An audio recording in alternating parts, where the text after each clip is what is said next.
warahmatullahi wabarakatuh. Waalaikumsalam warahmatullahi wabarakatuh. Bagaimana kabarnya pada hari ini adik-adik? Baik. Nah, bagus. Pastinya sudah sarapan kan? Sudah.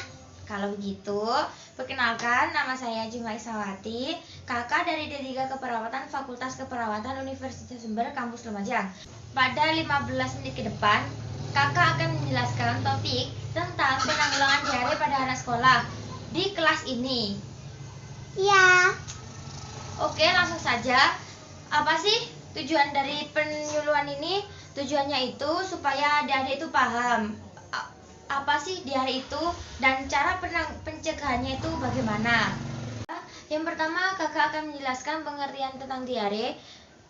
Terus lanjut ke penyebab diare itu sendiri. Lanjut lagi ke jenis-jenis diare. Yang keempat, apa saja sih komplikasi yang ada di diare. Yang kelima, itu cara pencegahan diare itu sendiri itu apa.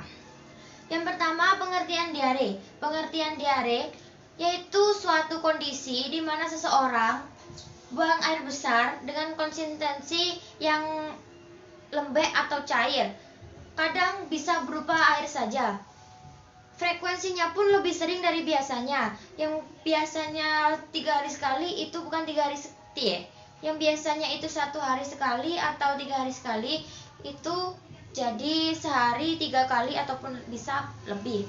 Menurut IDAI, Ikatan Dokter Anak Indonesia, anak dikatakan diare bila buang air besarnya lebih sering dan lebih encer daripada biasanya. Gejala susulannya itu bisa muntah dan demam. Kadangkala demam dan muntah itu datang sebelum diare terjadi. Penyebab dari diare. Secara klinis penyebab diare itu ada 6 yang biasa digolongkan menjadi 6. Infeksi, malabsorpsi, alergi, keracunan, imunodefisiensi atau sebab-sebab yang lainnya. Tapi yang biasa terjadi di lapangan atau secara klinis penyebab diare yang kebanyakan diare itu disebabkan oleh 2, yaitu infeksi dan keracunan. Infeksi sendiri itu bisa karena bakteri, virus atau parasit. Yang ketiga, jenis diare. Jenis diare ada 2, diare akut dan diare kronik atau persisten.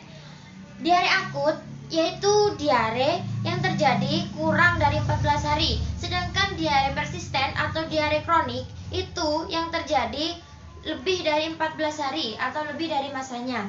Jadi kalau yang kurang dari 14 hari itu diare akut, yang lebih dari 14 hari itu adalah diare kronik.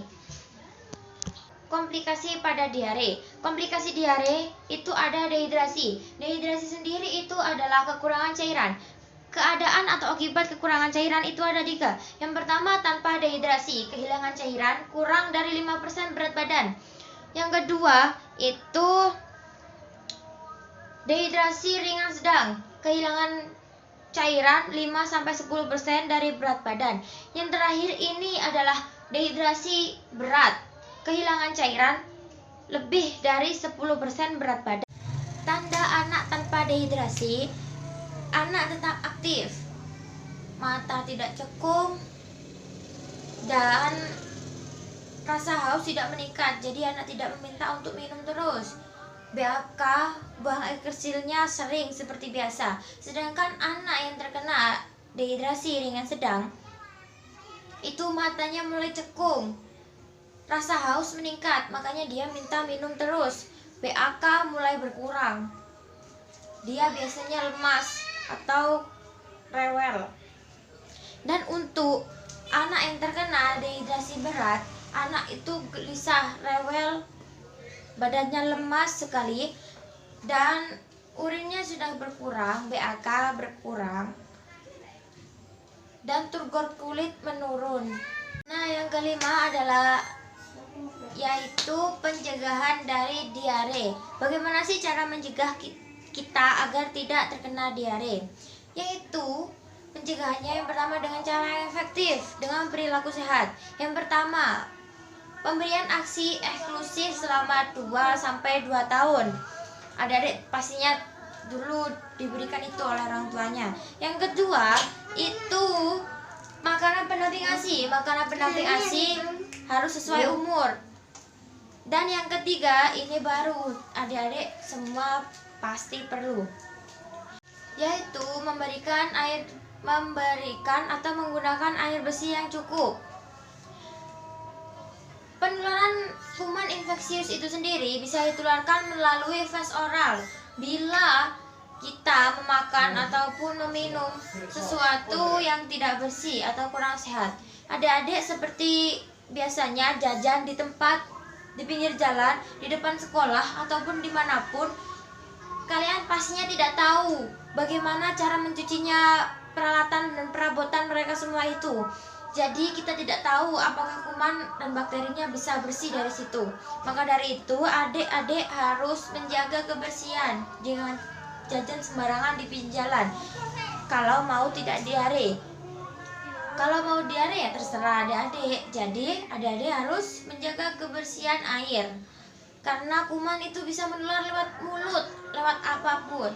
Nah, yang keempat ini adalah mencuci tangan. Adik-adik tentunya tidak asing dengan yang namanya cuci tangan. Kita harus selalu cuci tangan untuk menjaga kebersihan diri, karena cuci tangan itu penting kan. Kita sebelum makan harus cuci tangan.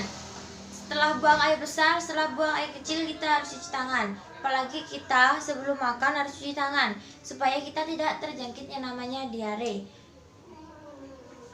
Yang kelima adalah kita harus buang air besar di jamban.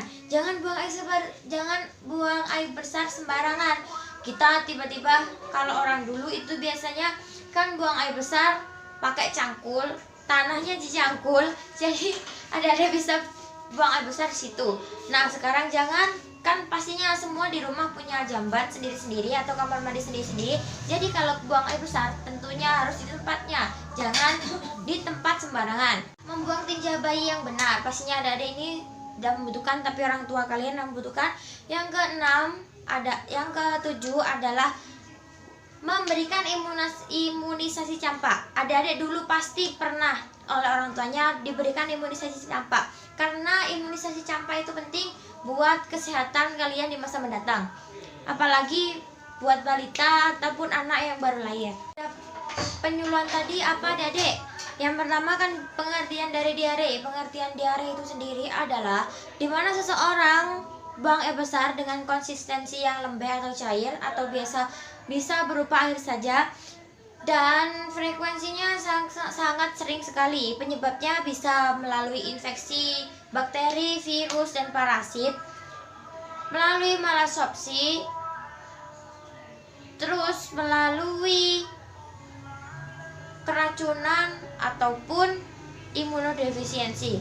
Jenis-jenis diare itu sendiri ada berapa adik-adik? Ada 2. Yang pertama diare akut dan diare kronik. Dan komplikasi dari diare itu adalah dehidrasi. Dehidrasi sendiri itu ada 3. Tanpa dehidrasi, dehidrasi ringan sedang. Yang ketiga itu dehidrasi berat. Nah, untuk cara pencegahan diare yang diperlukan oleh adik-adik itu adalah menjaga atau membenarkan air bersih, memberikan atau menggunakan air bersih. Yang kedua yang dibutuhkan adik-adik itu adalah mencuci tangan dengan benar dan menggunakan jamban. Bagaimana adik-adik? Sudah? Maka kakak akan memberi pertanyaan. Yang pertama, apa sih pengertian dari diare? Kondisi buang air besar sering dan encer lebih dari 3 hari. Ya, adik, betul sekali, benar sekali. Yang kedua, pertanyaannya, apa sih penyebab diare? Ya, di sana yang angkat tangan silakan menjawab. Karena infeksi virus, bakteri, dan parasit. Bisa juga keracunan. Nah, untuk yang soal yang ketiga, gampang sekali. Apa sih jenis-jenis diare? Yang bisa silakan angkat tangan. Diare akut dan diare kronik. Nah, di sana betul sekali. Yang keempat, pertanyaan, sebutkan komplikasi yang ada pada diare. Dehidrasi. Nah, adik itu sangat pintar sekali. Yang kelima, soal terakhir, bagaimana sih? Tolong berikan contoh pencegahan diare. Sebutkan saja. Menggunakan air bersih dan mencuci tangan, tidak jajan sembarangan. Nah, kalau begitu, karena tidak boleh jajan sembarangan, adik-adik harus menjaga pola makan. Kalau tidak boleh jajan sembarangan, kalau diberi bekal kepada orang tuanya harus dimakan.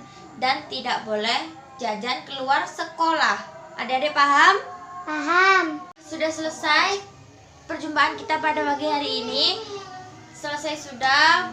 Semoga bermanfaat dan maaf apabila perkataan kakak ada yang salah dari awal sampai sekarang. Terima kasih atas partisipasinya. Wassalamualaikum warahmatullahi wabarakatuh.